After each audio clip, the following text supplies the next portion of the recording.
taller de preguntas al final del trabajo. Espero que pues les sirva bastante porque lo chévere de esto es que podamos hacer primero aprender y segundo que ustedes lo que aprendan lo puedan referir con resultados, los cuales van a hacer que ustedes sean más curiosos y no el tema que yo di acá sea lo único que se va a dar, sino que puedan aprender un poco más. Saludar al doctor Nicolás y al doctor Rojas que están ahora acá conectados, profesores míos, y darles pues el agradecimiento por estar acá. Para mí es un placer dar este tema, es uno de los temas, digamos, que más vemos en el común, ya vamos a ver el por qué, y sobre todo pues muy contento también de que haya una excelente audiencia. Bueno, entonces voy a compartir pantalla. Espérenme, por favor, me avisan si están viendo la pantalla completa. Señor. Sí. Perfecto. Bueno, entonces vamos a iniciar. Listo. Entonces, ¿están viendo todo completo? Sí, señor. Listo. Entonces vamos a hablar sobre la patología tiroidea, hipotiroidismo e hipertiroidismo. Primeramente, voy a hacerles acá más o menos lo que quiero. Miren, en esta presentación lo que yo quiero es que exploremos de una manera divertida, pedagógica, los temas del hipotiroidismo y el hipertiroidismo, que lo tomemos como algo más divertido, algo que no sea, digamos, tan teórico, sino que lo podamos también finalmente generar un trabajo práctico, que es lo que finalmente vamos a hacer. ¿Listo? Vamos a ver lo que es las características, la fisiología, el manejo, el diagnóstico y la clasificación. Además, al final les voy a explicar lo último que ha salido en investigación, tanto en PubMed como en Medline, como en Lancet, como en todas las revistas indexadas, lo que puede sacar para que ustedes sepan también qué viene a futuro y qué es lo que vamos a ver a futuro. ¿Listo? Primeramente, pues siempre me gusta hacer un recuento anatómico. La tiroides es una glándula que vamos a ver que tiene una forma como de alas de mariposa. Van a verla acá. Acá esta imagen es tomada de Kenhub, que es una página anatómica que les va a servir bastante, donde vamos a ver que va a estar entre la porción de las astas inferiores del cartílago tiroideo, ¿sí? Y se va a unir hacia la porción del primero, segundo y tercer arco. ¿Sí ven? Miren todos, miren acá. ¿Les ven? Cartílago cricoides, ¿sí? Y los arcos traqueales entre el primero, segundo y tercer arco traqueal. ¿Listo? Vamos a ver que va a tener un lóbulo piramidal que va a estar medial, va a tener unos lóbulos laterales, ¿sí? Grandes, que van a estar lateralizados y van a tener un istmo, una línea media de la tiroides. ¿Listo? Miren por acá, vamos a ver también las glándulas paratiroides que van a estar en la cara posterior y más o menos eso es lo que yo quiero que sepan desde la parte anatómica. Ahora, miren la parte de la irrigación, van a ver que acá va a salir lo que es de la arteria carótida común, ¿sí? Y va a salir dos arterias muy importantes, ¿listo? Que es la arteria tiroidea superior, que va a irrigar gran parte del lóbulo medio, ¿listo? Y tenemos la inferior, que va a ser la parte posterior, ¿listo? Y van a ver pues también la parte de las venas, como pueden ver, que es la vena tiroidea superior, que va a estar, lo bueno es que, acuérdense que lo bueno de esta anatomía es que generalmente si va una arteria, va también una vena, ¿listo? Bueno, ¿qué es importante que ustedes sepan de la tiroides? Acuérdense lo que dijo en algún momento el doctor Rabagli, que me gusta repetir, es que es el capataz del cuerpo. Es aquella parte fundamental de la hormonal fundamental que va a darle esa activación energética al cuerpo. Entonces, si la tiroides está baja, con un hipotiroidismo, pues vamos a ver un comportamiento metabólico lento. En cambio, si está alta, vamos a tener un comportamiento metabólico elevado. Bueno, las funciones de la tiroides, muchachos, vamos a ver que la principal es la utilización de energía, como les venía diciendo. Vamos a tener una hormona que es la T3 y la T4. Miren esto tan interesante. La T3 es la triyodotironina y la T4 es la tiroxina o tetrayodotironina. ¿Listo? Y ellas lo que van a hacer es un equilibrio adecuado de estas hormonas para regular el estado energético per se del cuerpo. Ahora, acá les hago un resumen más completo. ¿Listo? La T3 como tal va a formar, es la forma más activa. Algunos libros dicen que aproximadamente se liberan el 10 a 20% de la glándula tiroides en sangre. Sin embargo, la tetrayodotironina va a formar aproximadamente el 80 al 90% de las hormonas libres en sangre. ¿Listo? Eso es importante que lo vean porque hay más tiroxina que triyodotironina o hay más T4 que T3. ¿Listo? Ahora, ¿qué es importante que sepamos? Que la forma activa es la T3 y la forma no activa es la T4. Entonces, finalmente, la T4 se va a convertir en T3. ¿Listo? Ahora, de todos modos, vamos a ver, hay una parte de fisiología en la cual yo les voy a decir más o menos cómo ocurre todo este evento. ¿Listo? Ahora, ¿pasó? Es que creo que se quedó. ¿Sí pasó la diapositiva, muchachos? Sí, doctor. Perfecto. Bueno. Entonces, tenemos ahora algo muy importante que es el mecanismo de retroalimentación. ¿Alguien de acá sabe cómo funciona la retroalimentación hormonal?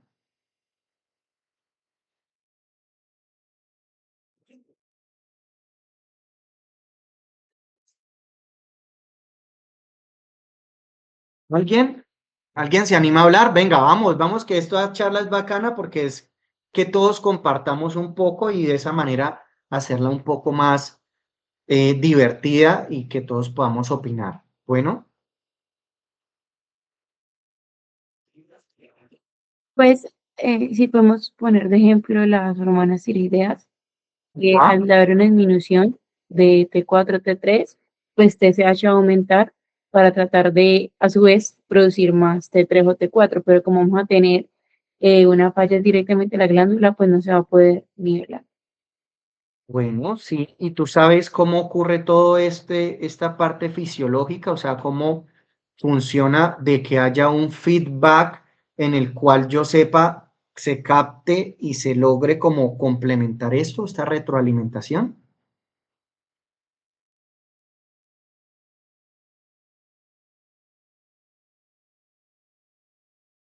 Bueno, tranquilos.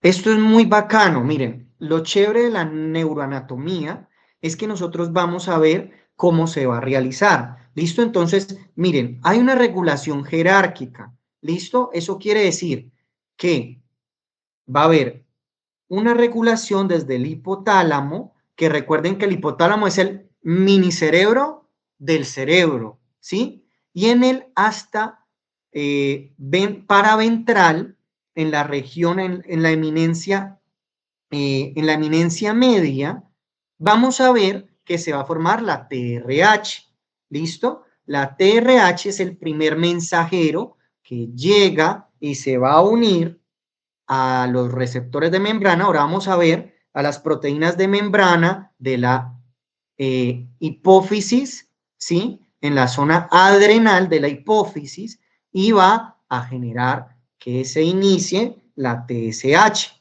o también, eh, o también conocida como tiroxina. ¿Listo? Bueno, ahora quiero que sepan algo muy importante y es cómo van a funcionar.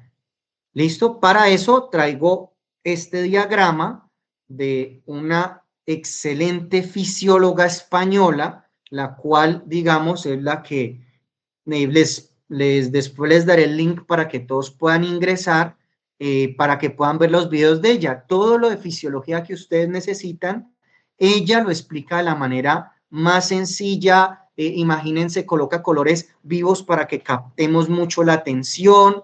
Y quiero que tomen este concepto porque esto les va a ayudar mucho a que ustedes se aprendan cosas que son complejas, ¿sí? Ustedes cuando dibujen y cuando coloquen colores vivos van a usar gran parte de su lóbulo frontal y esos colores vivos son los que van a guardar debido a que esos colores son los que más llaman la atención a nivel cerebral. ¿Listo? Entonces, con esto vamos a ir rápidamente, no me voy a demorar mucho, les voy a explicar lo que les decía, la TRH se va a formar, ¿sí?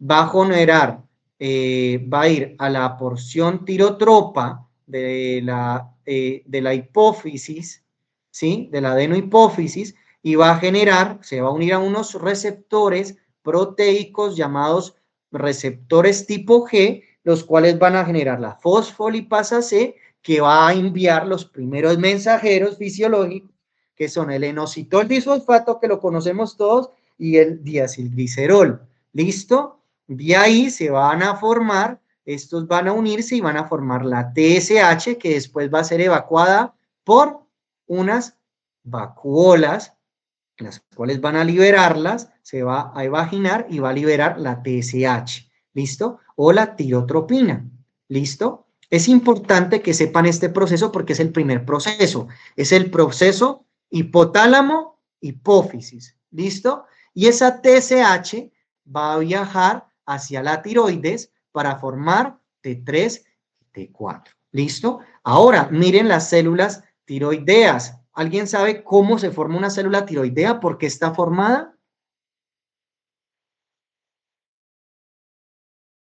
¿Cómo se llama esa célula?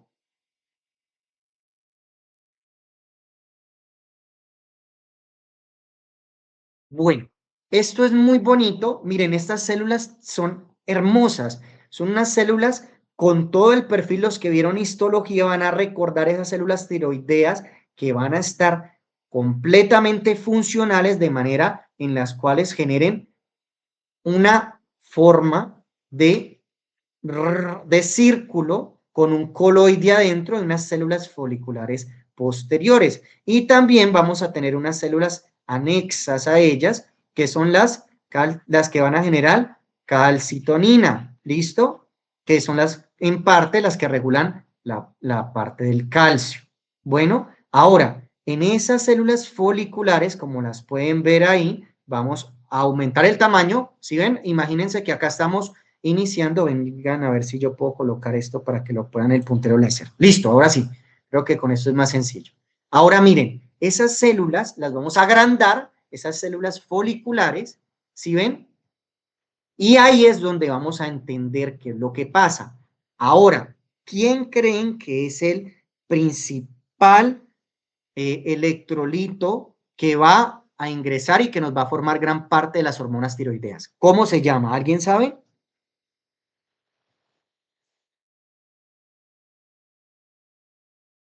¿Quién sabe de química? ¿Cómo se llama esto? Yodo. Yodo, muy bien. ¿Y ese yodo negativo cómo se llamaría?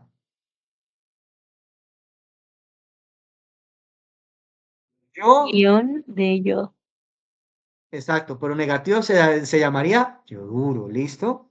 Entonces, imagínense que hay unas, ¿se acuerdan en fisiología con el doctor Wilson Martínez cuando nosotros vemos unos canales, ¿sí? Proteicos de intercambio, bomba sodio-potasio, ¿sí? ¿Recuerdan esa parte?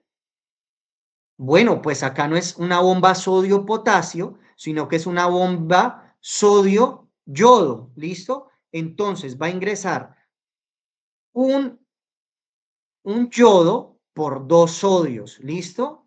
Entonces, ¿eso qué tipo de transporte es?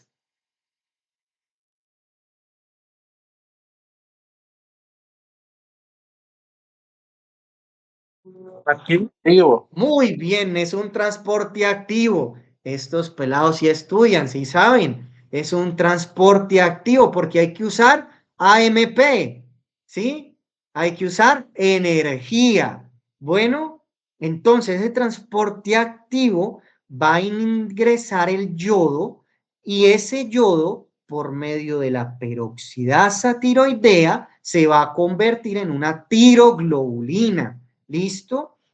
Y esa tiroglobulina finalmente es gran parte de lo que va a formar la...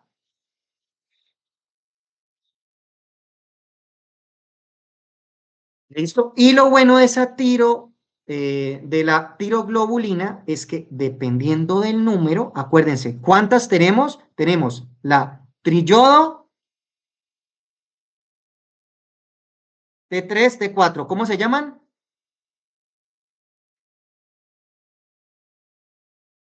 Bueno, la T3, ¿cómo se llama? A ver, ¿quién me dice?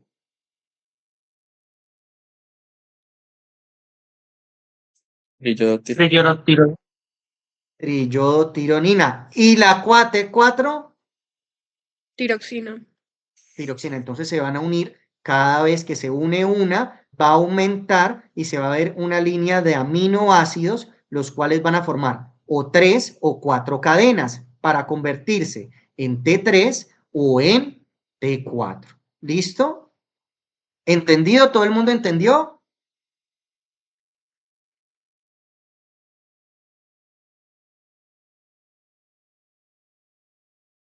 Bueno, entonces la tiroglobulina se une con los yoduros y dependiendo de cuántos tenga, se forma o una triyodotironina o una tetrayodotironina. ¿Listo? Recuerden lo que les decía, hay más tetrayodotironina, que es la forma inactiva, que la triyodotironina, que es la forma activa. Entonces, ¿qué genera ella? Ella entra a la célula, ¿sí? Y se va a convertir en el activador energético de la célula.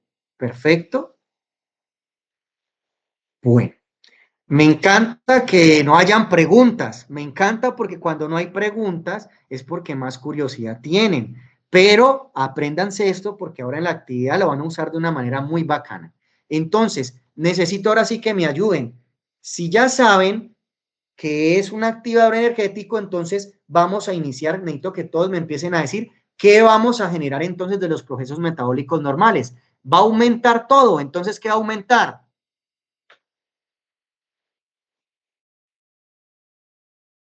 El metabolismo.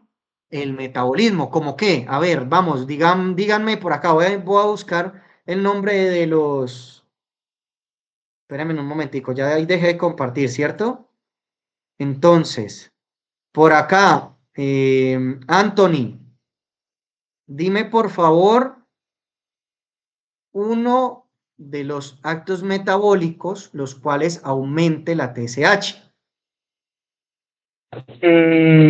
Aumenta la leptólisis Muy y degradación proteica y también formación de proteínas, sí señor. Y pues aumenta todo el exactamente. metabolismo como tal basal, es decir, que también debería aumentar gluconeogénesis, glucógeno. Excelente, Anthony. Muy bien.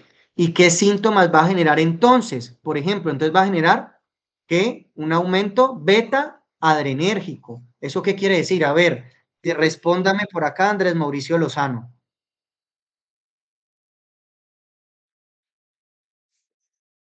O inhibé, o cualquiera, el que me quiera responder. Taquicardia, Exacto. ¿no? ¿Qué más? Correcto. Sudoración, Ok, nerviosismo, ok, perfecto. Muy bien, ¿sí ven? por el aumento de la frecuencia, también intolerancia al calor.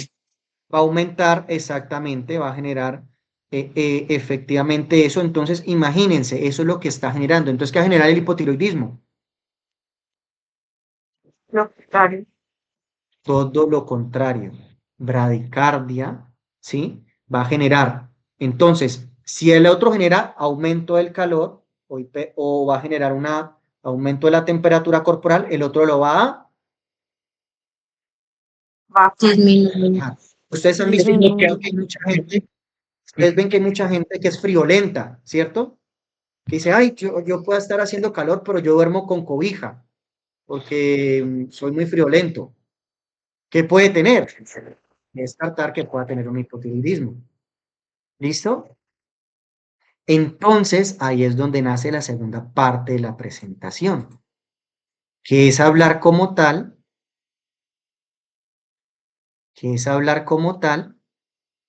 de la fisiología de cada uno. Bueno, entonces, ¿de qué es hablar como tal?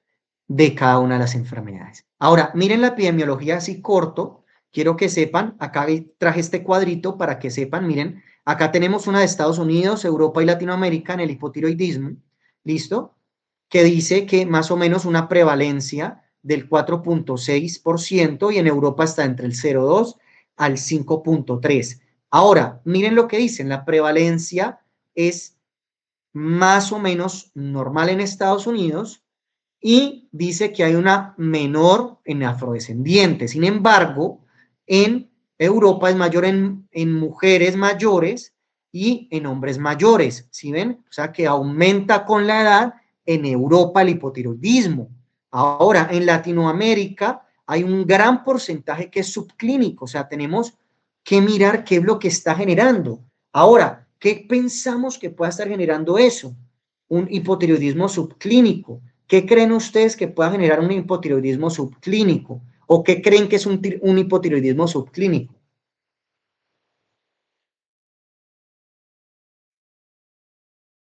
Bueno, ya vamos a ver eso. No nos pasemos.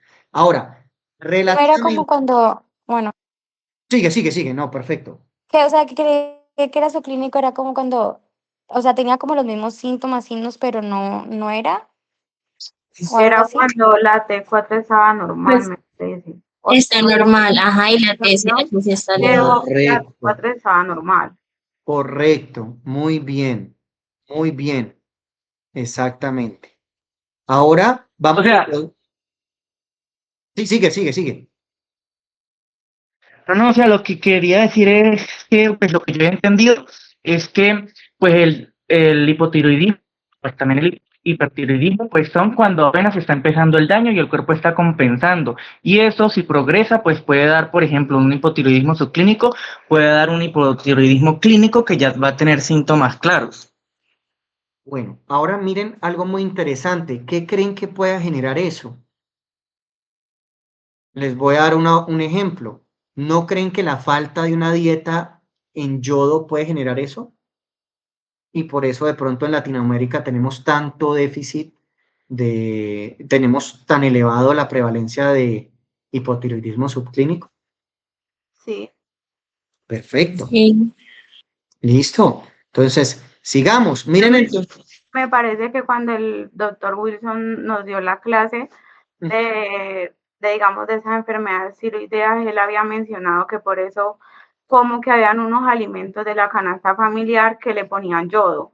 Correcto, porque miren, yo que trabajo en urgencias, hay mucha gente que va con hipotiroidismo a edades tempranas y uno se queda pensando qué está pasando, ¿sí? Entonces, miren que muy probablemente es gracias a esto que se ha hecho estos cambios en la canasta familiar. ¿Listo? Ahora, vamos a pasar al hipertiroidismo. Vamos a hablar un poco. Miren, en Europa la prevalencia es menor al 1% entre el 0,5 y el 0,7. En Australia, que ha hecho unos grandes estudios, ¿sí? Vemos que es del 0,3% y en la población mundial es menor al 1%. ¿Dónde hay la mayor prevalencia? Todas las enfermedades de tiroides son más prevalentes en las mujeres. ¿Listo? Y las edades son aproximadamente entre los 30 y 40 para la patología del hipertiroidismo. Ahora miren este cuadro de acá. Quiero que se lo aprendan. ¿Listo? ¿Sí ven la señora? ¿Todos la están viendo? Sí. Sí, Voy a señalarla con el plumero. ¿Listo? Miren, entonces, ¿qué vamos a tener? Vamos a tener entonces una persona con un cabello seco, una pérdida, una falta de memorización sí, vamos a ver una persona que tiene un bajo un déficit para tener memoria a corto plazo, vamos a tener una pérdida del cabello en las cejas, unos periodos menstruales abundantes, una piel seca, una artritis secundaria a lo mismo, una infertilidad, una hinchazón de la cara, un agrandamiento, un bocio, ¿sí? ¿Saben? ¿Todos han visto un bocio alguna vez en su vida? Pues en fotos. Sí. Sí, ok. Un ritmo cardíaco lento, una bradicardia. Vamos a ver que estas personas tienden mayormente a la depresión, tienen mayores dolores musculares, fatiga, o sea, una fatiga rápida frente a cualquier exceso de ejercicio, van a tener un aumento del peso, tienden mucho al estreñimiento, a la intolerancia al frío y uñas quebradizas.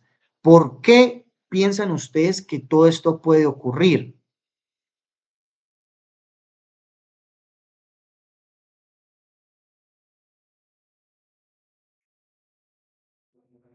Pues, a manera general, como ya lo dijimos en la introducción, las hormonas tiroideas influyen mucho en el metabolismo. Entonces, por ejemplo, en la parte del estreñimiento, pues al haber un metabolismo más lento, pues va a ser más dificultoso la evacuación. La piel y el cabello seco también se puede asociar como por otros déficits de minerales, por ejemplo, calcio. Y también, incluso se habla de una leve osteoporosis también relacionada. Y pues, etcétera, sí, de manera general se disminuye muchísimo el metabolismo. Muy bien, Do, excelente. Correcto, acuérdense que como es el capataz del cuerpo, si el cuerpo está trabajando lento o está disminuyendo los procesos metabólicos normales, entonces todo esto puede ocurrir. ¿Listo?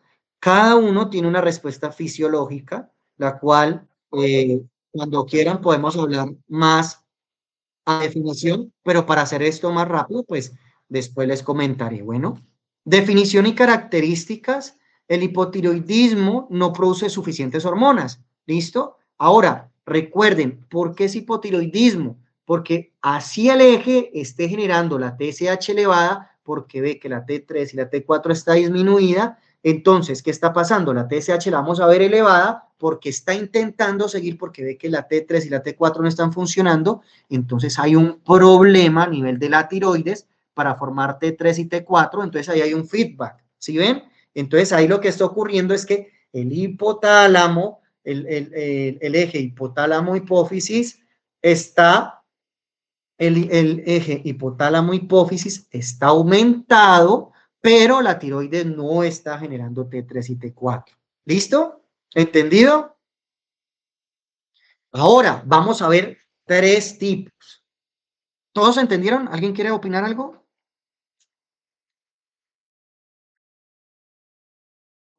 Está bien. Listo. Entonces hay tres tipos. Tenemos un fallo primario, que es la causa más común. ¿Qué quiere decir un fallo primario? Que no va a funcionar la glándula como tal. ¿Y cuál es el factor principal de este fallo primario? Es una enfermedad autoinmune conocida como la enfermedad de Hashimoto, que son unos anticuerpos que van a atacar la célula como tal, folicular, y no va a permitir que se genere T3 y T4. ¿Listo? Ahora, hay una deficiencia secundaria, ¿listo? Que es un fallo en la hipófisis para liberar la cantidad suficiente de la TSH, que interfiere con la misma producción per se de las hormonas tiroideas. ¿Listo? Ahí es en el segundo mediador. Y el origen terciario ya sería un tumor del hipotálamo o una lesión isquémica del hipotálamo, ¿listo? ¿En qué parte? En la región paraventral, que es la que genera la TRH. ¿Listo? Ahora, ¿qué complicaciones nos van a dar? Las que les hablaba. La más grave es el coma mixedematoso. Si yo en lo que llevo nunca he podido lograr ver un coma mixedematoso, pero sí he visto, por lo menos, si hay compañeros que les ha tocado este tipo de patología que es muy compleja y con un alto riesgo de mortalidad. ¿Listo? Porque imagínense que está tan bajo o el riesgo es tan grande que el mismo que la tiroides va a estar tan lenta que puede generar bradicardias fatales, patologías va a estar letárgico el paciente, ¿sí? De todos modos, ahora vamos a hablar de eso más adelante, pero les hago ahí como un abrebocas. Vamos a tener la infertilidad por la alteración hormonal, las hormonas no están funcionando de la misma manera, entonces el cuerpo no va a lograr la fertilidad que necesita a nivel de la ovulación y a las funciones reproductivas normales. Recuerden, el capataz está trabajando lento, entonces todo está trabajando lento. Bueno, los niños, por ejemplo, con el hipotiroidismo congénito, ellos van a tener unos cambios grandes en el desarrollo, en el retraso del neurodesarrollo, va a generar, va a hacer un impacto negativo en el crecimiento, en el desarrollo cognitivo y puede generar enfermedades graves a nivel del trastorno, tanto a nivel del trastorno del sistema inmunitario como del sistema cardiológico. ¿Listo? Ahora, vamos acá a hacer la clasificación. ¿Listo? Hipotiroidismo primario es causado por un daño como tal en la tiroides. Se caracteriza por una TSH elevada. ¿Alguien sabe cuánto es una TSH elevada?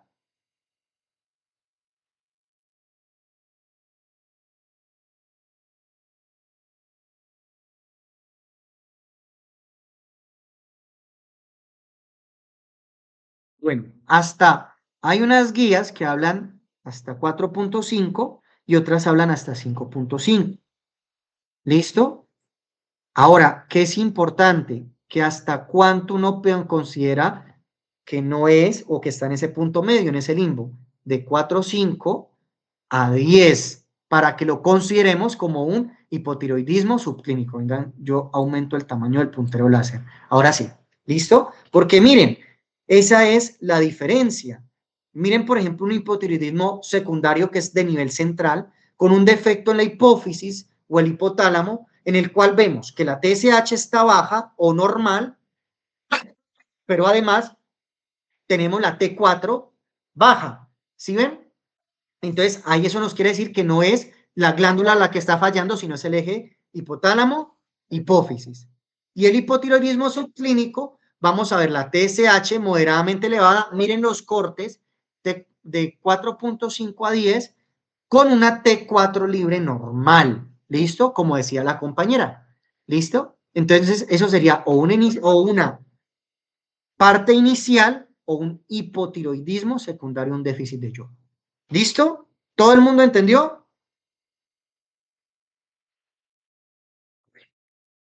Vamos a seguir. Bueno, entonces, ¿cuál es el manejo del hipotiroidismo? ¿Qué creen que necesita uno para el manejo del hipotiroidismo?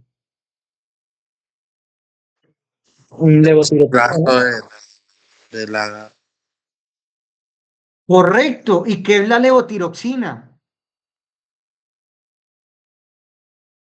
Una hormona sintética.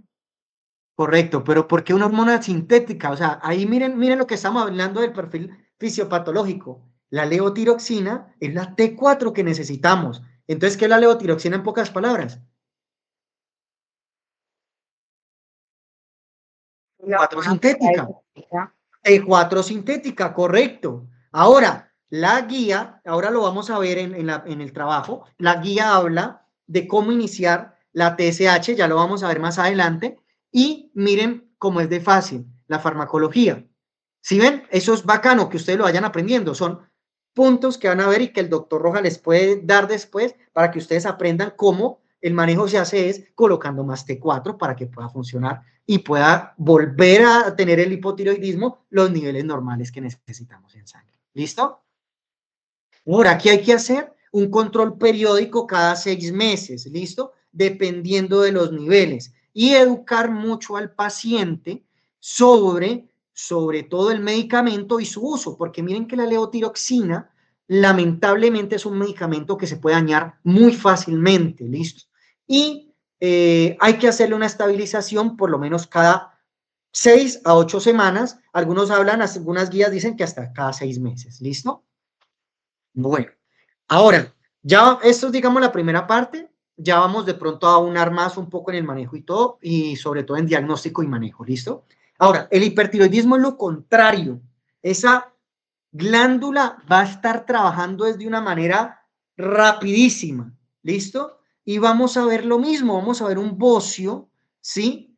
Un aumento del tamaño de la glándula tiroides y vamos a ver un exoftalmos, ¿listo? ¿Alguien ha visto alguna vez eso en algún paciente? Muchachos. No, pero ahora yo tengo una pregunta aquí hablando de esto. Sí.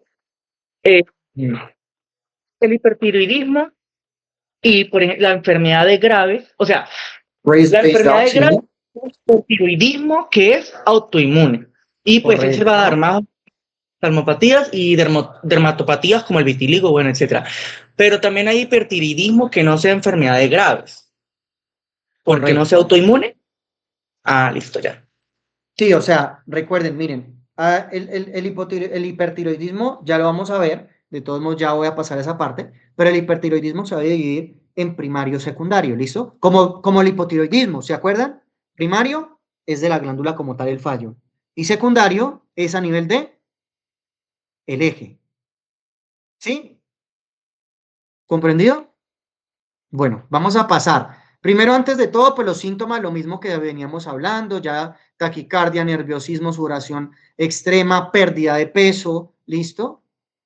Es como las funciones que hace normalmente una hormona tiroidea, ¿sí? Y miren lo que tenemos acá, miren todos los tipos, ya que venías hablando de eso, ¿ves? Mira esta parte.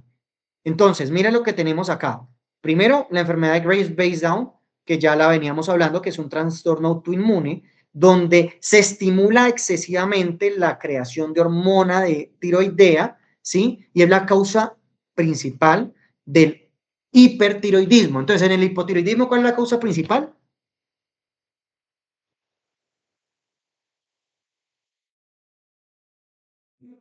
Dieta baja en yodo. No, la causa, la causa.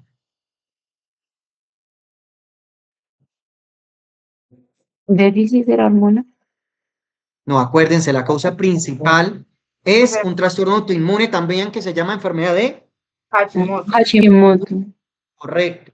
Y vamos a ver otro más, que es el bocio nodular tóxico, ¿listo? Que es otra enfermedad que también nos puede generar un hipotiroidismo, porque ese bocio aumenta de tamaño y presenta uno o múltiples, se puede conocer como bocio nodular tóxico o bocio multinodular, ¿listo? Y lo que va a generar es exceso de la hormona tiroidea, afectando obviamente la función metabólica del cuerpo. Vamos a tener también una tiroiditis, que es cualquier inflamación de la tiroides, la cual al inflamarse puede aumentar el coloide y eso permeabiliza, ¿sí? Que pueda salir aún más la T3 y la T4. De hecho, ahí vamos a ver más adelante un poco de cómo comprender esas tiroiditis, ¿listo?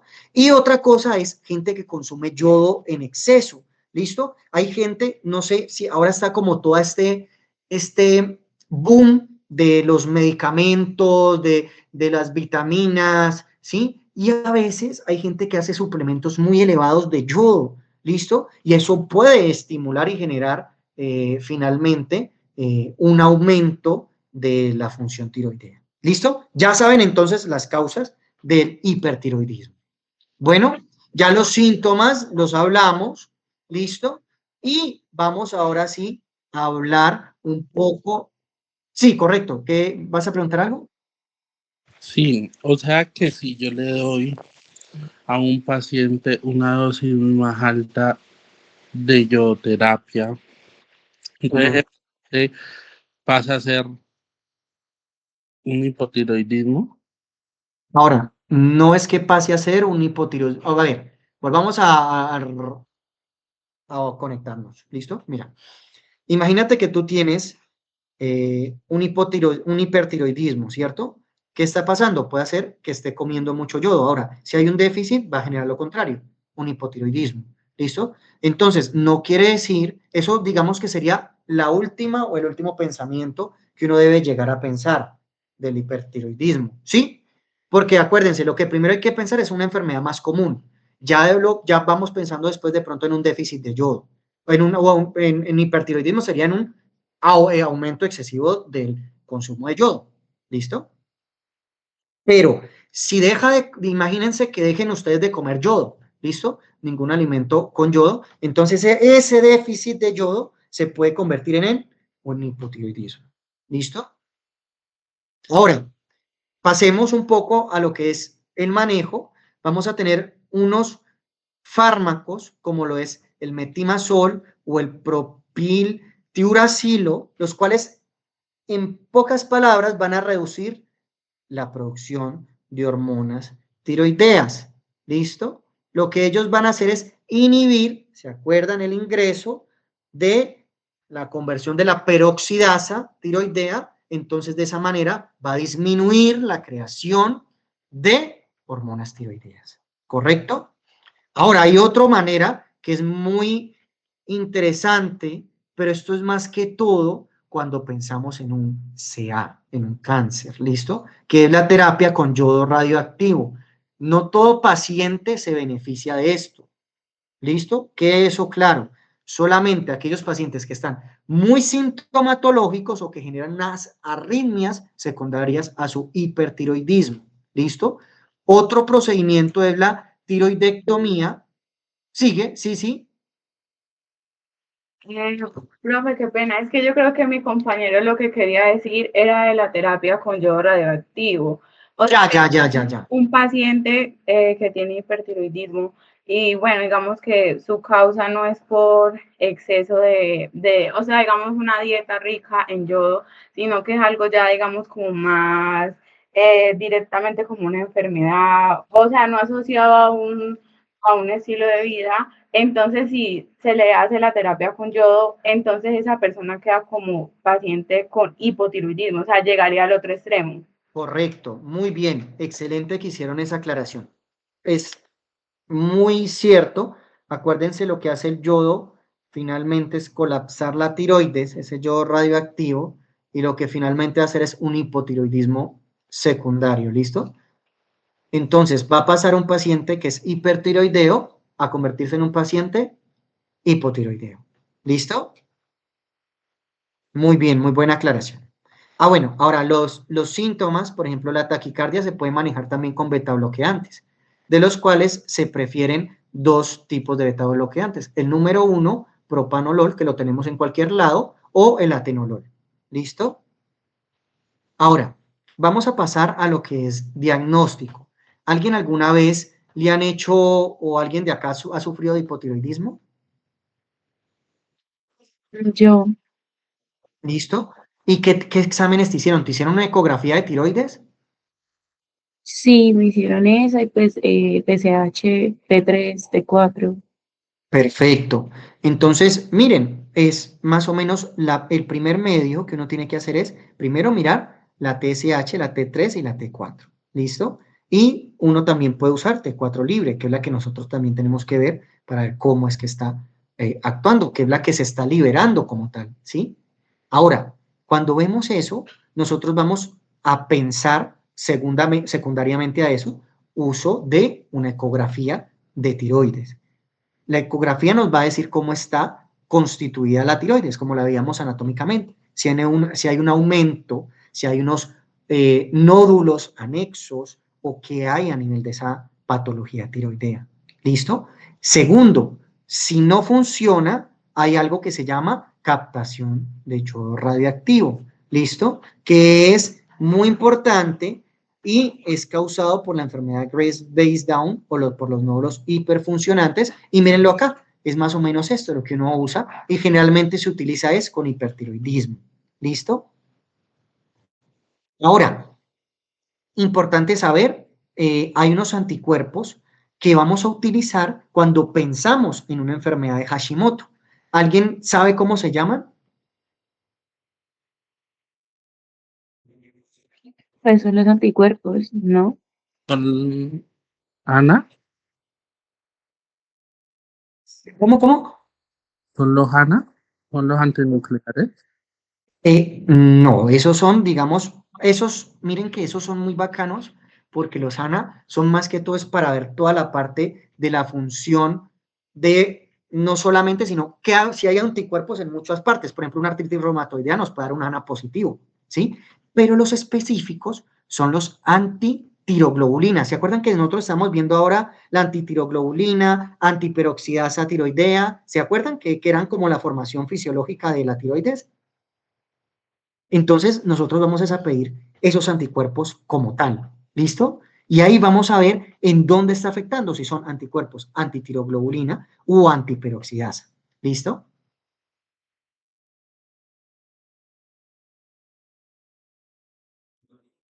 Bueno, ahora quiero que sigamos haciendo lo que es el manejo del hipotiroidismo. Bueno, acá yo ya, esta la repetí, discúlpenme, acá ya sabemos el manejo más o menos, les vuelvo a decir, es la levotiroxina, el nivel número 1.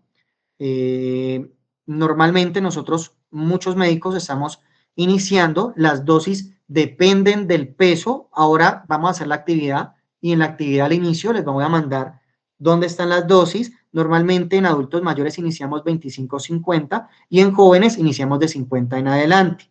¿Listo? Y vamos mirando si hay que regular o cómo hay que regular las dosis de hormonas tiroideas. Esto es muy importante.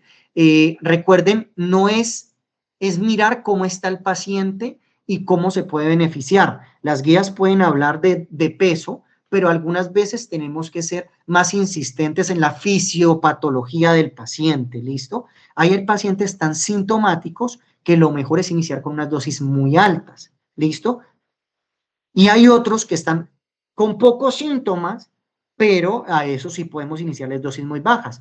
En el hipotiroidismo subclínico también iniciamos dosis muy bajitas, entre 25 y 50, y no todos los pacientes con hipotiroidismo van a beneficiarse de eso. También tenemos que ver si hay un déficit de yodo, podemos pedir un examen sanguíneo de yodo para ver si de pronto hay que aumentar una dosis de yodo y vamos a ir suplementando. Recuerden que todo ser médico es equilibrarse y saber cuándo usar las cosas y cuándo no usarlas, ¿listo? Recuerden que hoy en día en el sistema estamos enviando muchas cosas y eso está generando unos costos muy grandes.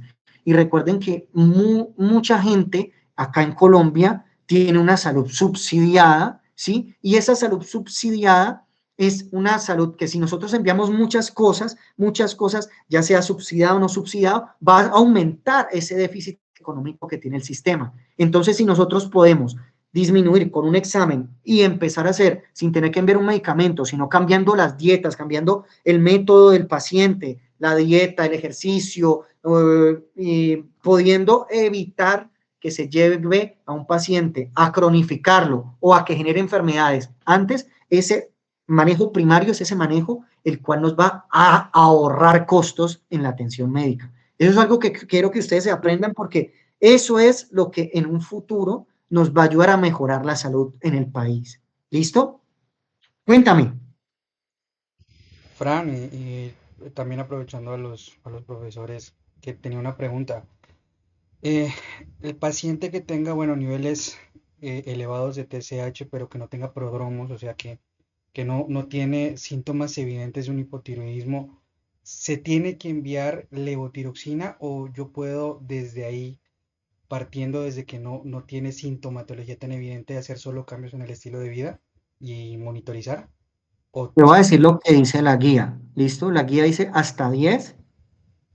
No le podemos hacer lo que les estoy hablando. Hablo de la guía europea. Miren, lo bacano de los europeos, y yo me siento a veces muy relacionado con ellos, es que los europeos son muy bacaneados, ¿sí? Entonces ellos dicen como, venga, nosotros podemos evitar el medicamento si hacemos esto, si hacemos aquello, porque en Europa funciona de verdad. La gente, hasta el gimnasio, porque ellos tienen una salud espectacular en ciertos países, no todos, que para la aclaración, pero la mayoría de ellos dicen, no, venga, hagamos esto, el médico está pendiente, digamos, hay un manejo con el internista o con el médico familiar que está pendiente, viendo todo, pero acá en Colombia eso no ocurre, ¿sí? Entonces, digamos que hay que mirar el contexto de cada país para ver cómo se hace el manejo como tal. Ahora, si el paciente está mayor a 10, pero está sintomático, hay de todos modos tiene un riesgo cardiovascular, ¿sí? Entonces, podemos iniciar unas dosis e ir mirando cómo nos va evolucionando a medida que se dan las dosis, porque así esté asintomático, solamente que esté por encima de 10, hay que mirar el riesgo cardiovascular que tenga. Además de eso, también que tengo que ver, recuérdense que no hay que individualizar el paciente. Si es un paciente sano, yo podría pensar de pronto hacer ese manejo. Pero si es un paciente que tiene comorbilidades que aumentan el riesgo cardiovascular, tengo que iniciar la medicación sí o sí. ¿Listo? El doctor Giraldo también nos sugiere que, aparte de eso, buscar otras causas probables, ¿no? Correcto, correcto, correcto. Listo. ¿Alguien quiere preguntar algo más? No, pues estábamos hablando como un hipotiroidismo subclínico y voy a decir como por la misma rama, ¿no? Como entonces, ¿por qué no buscar, si ya tenemos una TSH muy alta, por qué no buscar más bien una enfermedad central? O pues También.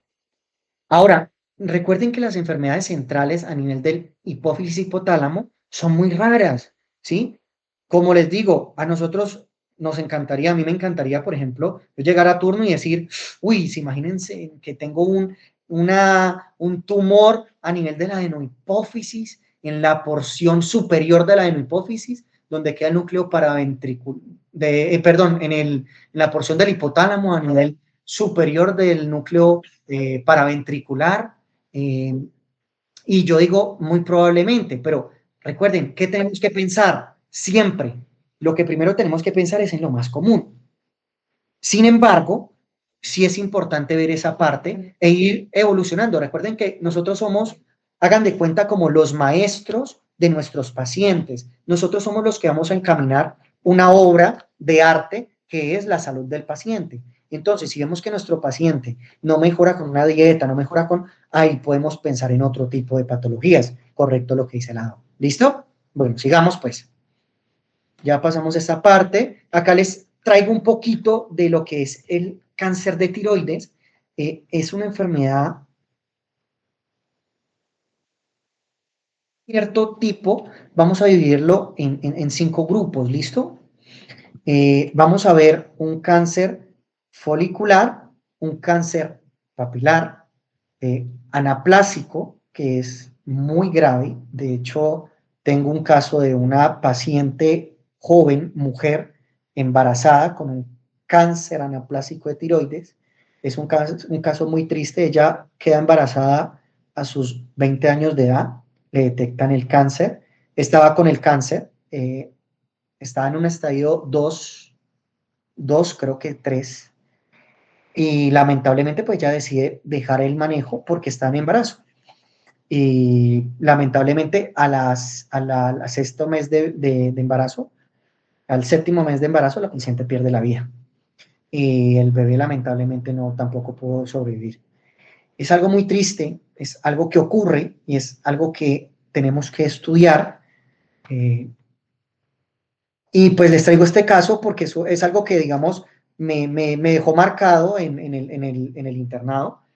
Y es muy interesante porque nosotros podemos buscar la incidencia, ¿sí? Miren que cada uno de estos cánceres, lo bonito de la epidemiología es eso, que nos dice, este cáncer puede tener este riesgo, este tipo de cáncer puede tener este riesgo, este tipo de cáncer se da entre tantas edad, ¿sí? Entonces, nosotros qué tenemos que ver. Por ejemplo, el papilar es un cáncer que es más en etapas jóvenes.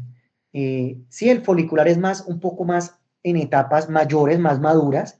Y el anaplásico puede ocurrir en pacientes jóvenes, como ocurrió con la paciente que les vengo a colación. ¿Listo? El manejo de estos cánceres es muy positivo. Por ejemplo, el papilar es más que todo a nivel es más, se va más hacia la región linfática. En cambio, el papilar tiene más hacia la región hematógena. ¿Listo? Entonces, eso es importante que lo aprendamos. No es un tema que voy a tomar porque, pues, digamos, no era uno de los temas, pero sí quiero que sepan que hay un cáncer de tiroides que es común y que, por ejemplo, en Colombia está entre el séptimo y sexto caso de mayor cantidad de casos de cáncer en Colombia. Entonces, para que lo tengan presente. ¿Listo? Bueno, esto es algo más que todo de pediatría, que lo tenía ahí porque quiero que lo sepan del hipotiroidismo congénito y de cómo es más o menos los tipos de hipotiroidismo congénito, solamente que lo sepan, ¿listo? Ahora, acá les traigo unos datos interesantes, bueno, que es lo último que está saliendo y esto es lo último que ha salido en todas las revistas indexadas y lo que va a llegar a futuro, lo que vamos a decir, uy, este es el futuro del manejo del hipotiroidismo y del hipertiroidismo, ¿listo? Ahora, por ejemplo, en la enfermedad de Hashimoto hicieron unos estudios muy bacanos en Japón, que no sabe por qué, pero Japón tiene algo interesante y es que hay mucha enfermedad de Hashimoto. De hecho, la enfermedad de Hashimoto es descubierta o gran parte es hecha en Japón. ¿Listo? Entonces, miren que es interesante porque estaban haciendo unos estudios con aumento del selenio y de la vitamina D y van a ver que eso va a reducir los anticuerpos y van a disminuir esa TSH iniciando o ayudando por medio del calcio, pensamos, y desde la parte fisiológica, que va a aumentar y a modular el sistema inmunitario y de esta manera va a ser un manejo, digamos, holístico para la patología como tal. También el manejo del estrés, el ejercicio, un descanso adecuado y una alimentación rica en nutrientes nos va a ayudar también a disminuir esta patología que tanto afecta a la población. Como pueden ver, miren que no es despreciable. En Estados Unidos, acuérdense, viendo la epidemiología, tiene unos altos niveles. Y en Japón, en Asia, es una de las enfermedades más comunes y que mejor estudio se ha hecho. ¿Listo? Ahora, hay unos antagonistas también para el receptor TSHR. ¿Se acuerdan? El receptor del hipófisis, hipotálamo. ¿Listo? Hipotálamo, hipófisis, perdón, del hipófisis. ¿Listo? Y están viendo unos anticuerpos que inhiben la TSH con alto potencial para tratar la enfermedad de Graves, Basedown, ¿listo? Sin tener que destruir la tiroides. O sea, ya no vamos a tener que destruir la tiroides con el yodo radioactivo, sino que estos antagonistas van a lograr ingresar y generar el manejo per se. ¿Listo? Ahora, hay un medicamento, el teprotumumab, generado por esta empresa, se llama Tepeza, ya aprobado en Estados Unidos en el año 2020, el cual ha mostrado que reduce significativamente la proptosis en las enfermedades de Graves-Basedown y lo que está haciendo lo mismo, ¿sí? Va a inhibir el receptor de TSH. Todos estos que ven acá son inhibidores del receptor de TSH y cada uno ha mostrado, el estudio ha mostrado un manejo per se positivo, ¿listo? Ahora voy a pasar a este que es como lo último y lo que va de pronto a revolucionar y es el lonigutamab. Lonigutamab, ¿listo? Es un anticuerpo que bloquea el IGF-1R en un ensayo clínico, el cual va también a generar esa inhibición per se de la hormona tiroidea y este ha mostrado en los estudios en animales, ¿sí? Un excelente manejo de los anticuerpos monoclonales, ¿listo? Entonces eso ha disminuido considerablemente y probablemente estos medicamentos, cuando ustedes ya sean especialistas, quién sabe de acá quién salga internista, probablemente estos vayan a ser los medicamentos que van a usar ustedes para el manejo de sus pacientes con hipertiroidismo o con hipotiroidismo. ¿Listo? Ahora, ¿cuál es el otro manejo que tenemos? La ablación con radiofrecuencia es activa, es como cuando, no sé si ustedes saben, conocen la ablación del nódulo sinusal, es más o menos lo mismo. Ustedes van y buscan cuál es el nódulo que está secretando mayor, está más captante y justo van ahí y por medio de ablación por radiofrecuencia, como dice su nombre, cogen ese nódulo y lo disminuyen y así van a normalizar la TSH y la mejoría sintomática de esos nódulos tiroideos autónomos. ¿Listo? Eso es súper bacano. Y otros avances, por ejemplo, están intentando usar una levotiroxina que también tenga T3 libre y unas formulaciones liberadoras lentas que puedan estabilizar con menos dosis, ¿sí?, los niveles hormonales, porque va a ser mayor la liberación y por mayor tiempo. Entonces, ¿qué pasa con los pacientes? ¿Cuál es nuestro reto en la medicina? Que entre más rápida sea la dosis de un medicamento, menos eficacia va a tener porque el paciente no se lo toma. La gente no está acostumbrada a tomar muchas pastas. Entonces, a menor número de pastas y a menor liberación, a menor liberación, es mejor la captación del paciente. El paciente va a estar feliz porque entre menos pastas tome, el paciente va a estar con menos probabilidad de que pierda su manejo como tal. ¿Listo? Eso es muy interesante.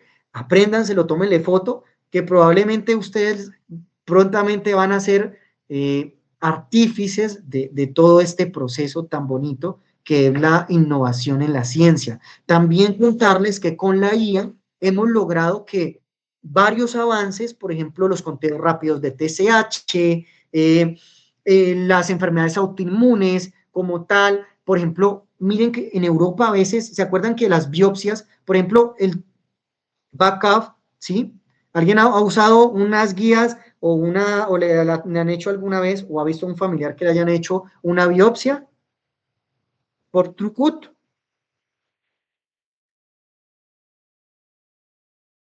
Bueno, considero que tal vez no, si no me responden. Bueno, lo chévere de esto es que ahora con la guía, esos resultados, los patólogos aumentan su ritmo, pueden hacer esos resultados mucho más rápidos que demoran 21 días, se pueden realizar en mucho menos tiempo y lo mejor es que van a tener menos fallas porque la guía nos está aumentando o nos dice o le dicen al patólogo, mira, estoy viendo esto raro acá, entonces el patólogo solamente ahorra su trabajo y ahora su trabajo es mucho más fácil. Entonces, miren, la guía nos va a ayudar en gran parte en el manejo de todas estas enfermedades y va a disminuir los tiempos para que podamos actuar de manera más rápida. Bueno, conclusiones, entender estas enfermedades es vital para la salud. El diagnóstico temprano y el manejo adecuado disminuye las complicaciones. Además de eso, permite darnos un cambio en nuestra vida. Un paciente que pueda lograr sanarse es un paciente que le vamos a cambiar su vida para bien, porque cuando una enfermedad se cronifica, primero aumentan los gastos y segundo, miren, hay algo y es la parte mental. Cuando tú sabes que te puedes curar de algo, tú haces lo posible por curarte. Pero cuando te dicen, por ejemplo, te dicen, esa enfermedad ya no tiene cura, no puedes hacer nada, el paciente va a empezar también a tener cambios negativos a nivel mental. Recuerden que el cerebro es nuestra base fisiológica de nuestras capacidades y de nuestro metabolismo. Si tenemos un cerebro que le dimos una noticia tan lamentable, tan triste, él va a hacer que la enfermedad empeore, ¿sí? En cambio, si nosotros enfocamos a nuestros pacientes, les damos fuerza, convicción, todo, esos pacientes van a poder ser pacientes más sanos, pacientes que van a poder curarse, van a poder sanarse de verdad. Y a eso es a lo que queremos, yo quiero que lleguen ustedes como médicos. ¿Listo? Bueno, rápidamente les voy a enviar por acá una página, se llama, no sé si alguien ya la ha usado, se llama Curipot, ¿sí? ¿Alguien la ha usado? ¿No? No, señor. Listo, bueno. Mejor dejémosla para después, pues ya son las 8, ¿listo? Pero les hice un trabajo muy bonito, acá unas diapositivas para que ustedes después de pronto puedan usarlas y podamos de pronto en otra reunión usar estas diapositivas para digamos, ustedes primero lo que aprendieron en estas diapositivas lo puedan usar y no solamente lo puedan usar, sino que eso les sirva para practicar. Porque miren que en la medicina lo más importante es practicar lo aprendido. Cuando uno practica y empieza a hacer esto, el conocimiento se queda, lo capta uno más y lo aprende más. Hola, Nico. Chito, ¿cómo estás? Excelente. Muchachos, buenas noches, ¿cómo les va? Espero muy bien. Qué pena interrumpir a Pachito, sino que me tengo que desconectar. Quería primero felicitarlos por esta iniciativa del doctor Chalaput, del doctor Rojas, que está recogiendo compañeros para poder ayudar a todos los que están haciendo el proceso de aprendizaje a llevarlo más fácil. La verdad, una idea muy bonita, muy bacana y súper iniciativa y que continúe de esa forma. Solamente quería agregar algo. Nosotros como médicos generales, todo lo que nos explicó Francisco, tenerlo muy presente, ¿ya? Partiendo de la semiología, partiendo de identificar los pacientes con posible patología tiroidea, hiper o hipotiroidismo, tenerlo muy claro. Lamentablemente muchas veces, la mayoría de veces nosotros como médicos generales captamos el paciente, lo diagnosticamos y luego se nos va para donde el internista, ya se va para donde el endocrinólogo y poco lo volvemos a ver. Entonces muchas cosas nos quedamos cortos en tratamientos, en seguimientos, cuando le hacen biopsias, porque se va para donde el cirujano le hace biopsia y se nos pierde el paciente. Entonces captarlo muy rápido, como dice Pachito, un tratamiento y una identificación precoz va a aliviar rápido el paciente, va a empezar a manejar su patología y eso es lo bonito de esto. Solamente era eso. Agradezco mucho la invitación. Estaré conectándome a la próxima. Pachito, excelente presentación, hermano. Muchísimas gracias a ustedes. Profe Nico, un placer. Y nada, como lo decía Aldo, yo creo que lo más importante es que acojamos estos espacios para aprender y es un placer para mí en todo lo que yo pueda ayudarles, en lo que pueda ayudarles mis compañeros. Todos les vamos a aumentar esa capacidad que ustedes tienen para aprender, porque yo creo que el aprendizaje es lo más bonito y lo que necesita un médico como tal.